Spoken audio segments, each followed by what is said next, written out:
think had you stayed in the race, would you have won? Yes.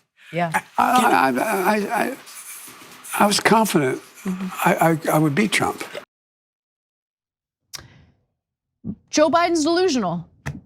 That's it. That's the whole story. Just totally delusional. And it makes me wonder how aware he is of his surroundings and what's currently happening in the country and around the world. Now, he made clear today while appearing on The View that he genuinely thought that if he remained in the race, he would beat Donald Trump, despite all of the evidence to the contrary. We're gonna show you the evidence in just a second, but before we do, let's get to what he had to say about Pelosi pushing him out.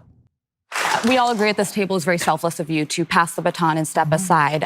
There was a perception that perhaps your hand was forced, and some pointed fingers to Speaker Nancy Pelosi, who you have a long relationship with and accomplished many things with. Did you feel that your hand was forced, and what is your relationship with Speaker Pelosi now?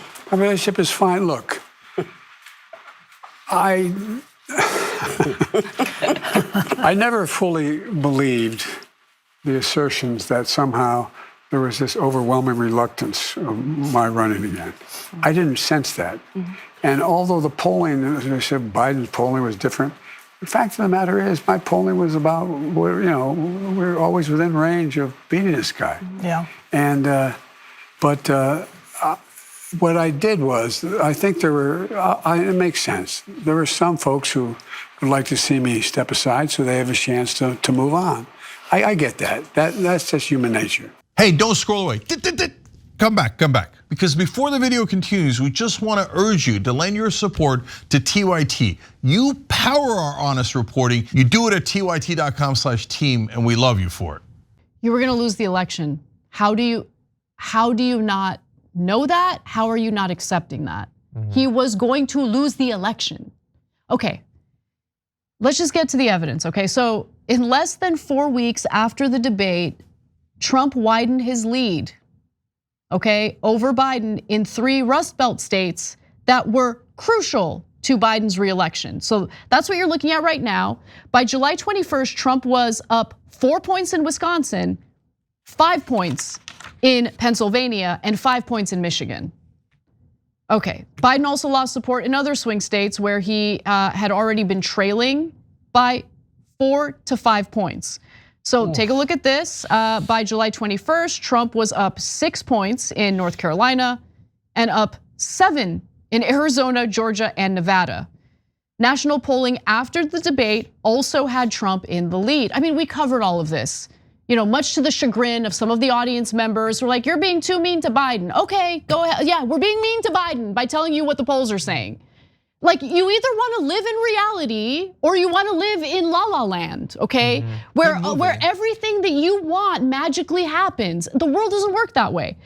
So a July New York Times and Siena College poll showed Trump building a 6 percentage point lead, 49% to 43% over Biden. The Wall Street Journal poll showed Trump with a 6-point lead over Biden compared to a 2-point lead in a survey that the Journal carried out in February. So he was already trailing Trump, which was a problem because the Democrat needs to win nationally by at least 5 points in order to win the Electoral College. So it was bad to begin with. And poll after poll, John, kept saying, by Democratic voters, by the way, Biden is too old. We want anyone else. Literally anyone else. He's too old. Yeah, but how many cast members of The View were included in that polling? I don't give a damn about the cast members of The View, okay? The cast members of The View aren't actually curious or interested in what's happening in the country, constantly share how unknowledgeable they are about important issues that they opine on a regular basis. Like, I'm not interested in The View. What I am interested in is understanding if Biden is that delusional right now, who is making the decisions in this country? Is he aware of what's happening in Gaza or Lebanon? There's not a lot of evidence. Or the West Bank? No. The first woman, was it Alyssa Farah Griffin? Yes. I think it was. It was a good question. I mean, look, they could have just not asked about it at all. It could have been a total puff piece, but she brought up a contentious thing. Were you pushed out? What's your relationship with Nancy Pelosi? I think that's good if you have Biden there. It wasn't just like, oh, you're the best, you're amazing, thank you for everything you've done. I thought that was good. I don't know that him saying it there proves that he's delusional, because him saying it there doesn't prove that he believes it. I think he almost has to say it, whether he believes it or not. He believes it. I agree. I believe that he believes it, and that's crazy. That's crazy. Look, if he had stayed in, it is possible that things could have tightened up a little bit, a couple of points. He would probably still be trailing, even in that case. It's possible things could have gotten even worse following the 2 assassination attempts, or the one real one, one fake one. But not fake, I mean like attempt of an attempt. I'm not saying it was fake. So no, he's like, I don't know why people can't accept evidence, like if it doesn't comport with what they want, and for him to believe that. Remember, there was so much pushback when we were encouraging him to drop out. When he was replaced by Kamala Harris, and Republicans and Trump supporters were furious about it, was Biden under the impression that Republicans were furious on his behalf because they care about Biden so much and they genuinely felt like he had been wronged? Yeah. Or could it be that they much prefer Biden to run against Donald Trump? Because Biden did actually, to be fair to Biden, he did manage to do the impossible, okay? You wanna know what the impossible was? He managed to make Donald Trump look like the less childish one on that debate stage. When Biden brought up golfing and like did this weird like competitive thing about golfing, and it was Trump of all people telling him, let's not act like children here. Well, Trump also talks a lot about golf, which I think is important, because in some swing states, I think that's one of the top 3 things people want to hear about is their comparative putting game. But so you got to get to that at least a little bit. Listen, Biden, you destroyed your own legacy, okay? In a number of ways. Number one, by being as delusional as you are about this current election. But also number 2, by humiliating this country with what you're doing in Israel, allowing Israel to call the shots, come to our country, by the way, and essentially trash Americans who are protesting what Netanyahu is doing in Gaza and the West Bank and Lebanon, and also demand that American taxpayers continue giving up their resources for Israel's atrocities. Yeah. Okay. Add to that list occasionally Iran as well. Yeah, so the thing about what he said there is what he's saying makes him sound like delusional or whatever, but also the way he's saying it is just a reminder that he needed to drop out. He couldn't even give you the delusional take at a pace that people want to follow. It was slow and it was halting, and it was a reminder of all of the issues that he has. I personally, I don't care too much. He dropped out. He dropped out is the most important thing. Him still claiming he could have won is so like, sure, grandpa, you would have won or whatever. I'm glad that he dropped out. That's the most important thing. We were proven 100% right. I've gotten no credit for it whatsoever, never will. Not just us, I mean the people encouraging him. And so that's the most important thing. But you are right to tie it to other things. If he's that delusional, is it just about this one thing? No, I don't think it's just about this one thing, and that is very concerning. So let's move on to the rest of this discussion, because during this appearance on The View, he decided to explain his decision to run for a second term. He says, it's because I'm just such a badass. I was just so successful the first time. Let's watch. What have these past 2 months felt like, and are you at peace with your decision? I am at peace with my decision. Look, when I ran for this last term, I said that I saw myself as a transition president. Yeah. Transitioning to a new generation of leadership.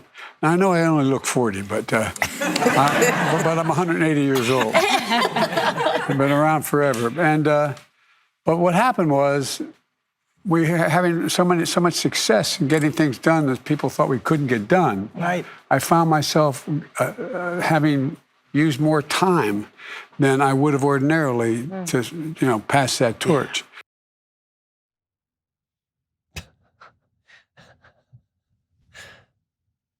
What did you get done? What did you get done? He'd say the IRA. That's what he would say. Oh. That's what he would say. I'm not saying it. That's what he would say. Federal government grants to corporations. Okay, great. That's what he would say. Yeah. Awesome, cool. What else?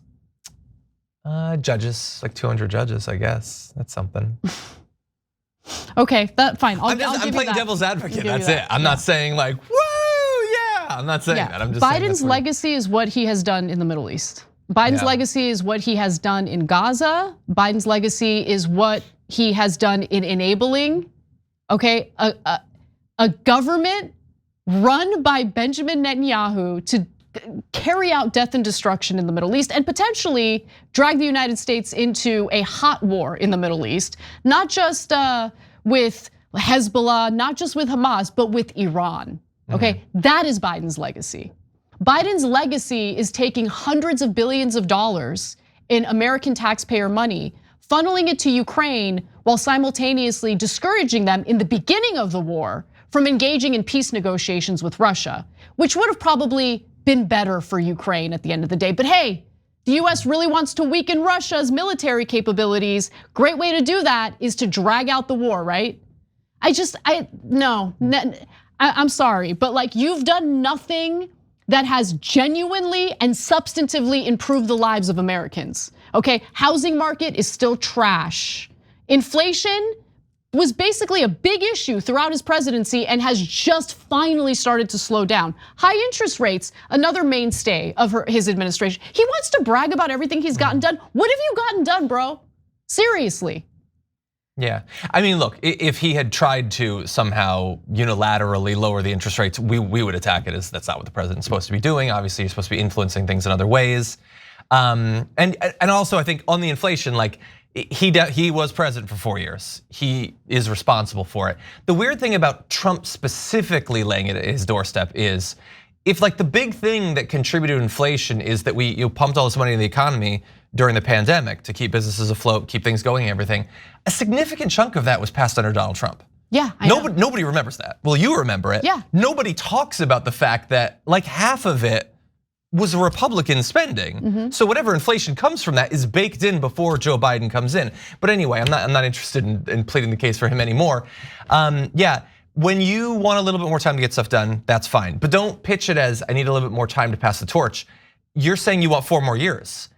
After those 4 more years, you're not passing the torch. You constitutionally can't hold the torch anymore, so you put it down and someone else picks it up. You're not involved in the passing at all at that point. I feel like I'm losing my mind because everyone forgets everything immediately, okay? I remember what happened with the infrastructure bill, okay? I remember when, the bribed politicians wanted to separate the, physical infrastructure provisions from the social provisions. And the social provisions were things like, providing financial assistance to people who are taking care of elderly family members, paid family leave, the extension of the child tax credit. The corporate owned politicians didn't like those things.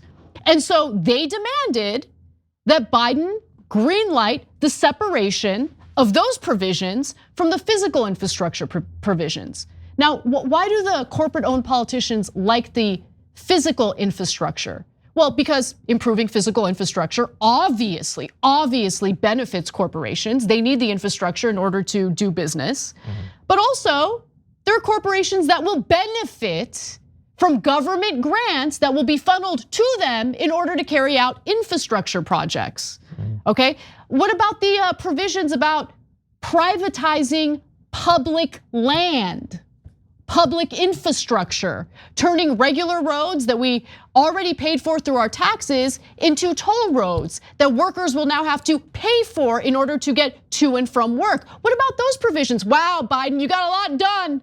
You got a lot done.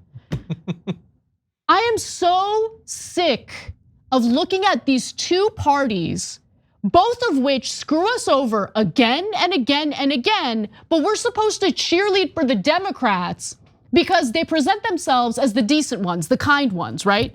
While simultaneously aiding and abetting the slaughter of Muslims and Arabs in the Middle East. Okay, yeah, not buying it. Finally, let's go to the last video. I don't know, something kind of creepy happens. I'm your age, by the way. The number gives me you're not. vertigo. Yes, it does. I am. I'm your age. No woman close to me is as old as I am. None. I'm telling you, sir. Right now they are. In this, Mr. President. Whatever, that's fine. And I don't begrudge the ladies of The View for loving Biden, right? Because they're good. The issues that we all deal with day in and day out, they don't have to deal with. They're affluent, they're doing well. There's probably a black car that picks them up, takes them to and from work. They don't have to deal with the crap we have to deal with. We don't have to deal with, they don't have to deal with the consequences of a lot of these policies that end up funneling our money to these corporations that are already not having to pay the same taxes we pay. All right, and basically benefiting from everything that the middle class workers in this country pay for. Like, I'm so sick of it. So of course they love Biden, and of course they're happy to engage in this BS two-party system, okay, where the Democrats basically engage in very similar pro-corporate activity to the detriment of ordinary Americans and their workers, and the workers. They live in a different universe, and these are the people who are informing American voters. A lot of them, yeah. I mean, look, they've been following Joe Biden for 40 years or something. Many of them have probably known, like personally known Joe Biden for a significant chunk of that. Cool, So, did they like yeah, the they love bankruptcy bill? Did they love the bankruptcy bill? So maybe. it's harder for ordinary Americans to file for bankruptcy? They've been wealthy for a long time. Maybe they do, I don't know. But honestly, what you just saw in the video, that's what Joe Biden should be doing. For the next 5 or so years, he should be hanging out with people like on The View. He shouldn't be in power. He shouldn't be responsible for this stuff. He should go off and bump foreheads with Joy Behar or whatever. That's what his retirement should be, I think. Yeah, I suggest they do it off air. No one wants to see that. All right, we got to take a I bet the break. audience loved it. Yeah, the audience loved it, but I mean, they're watching The View. They're getting their information from The View. As they're being robbed by our government, taking their tax money and funneling it to Israel, corporations, all sorts of things that actually do not benefit their lives. If you enjoyed this video, that's because of our members. They make us independent, they make us strong, and they make us honest. Become a member today by hitting the join button below.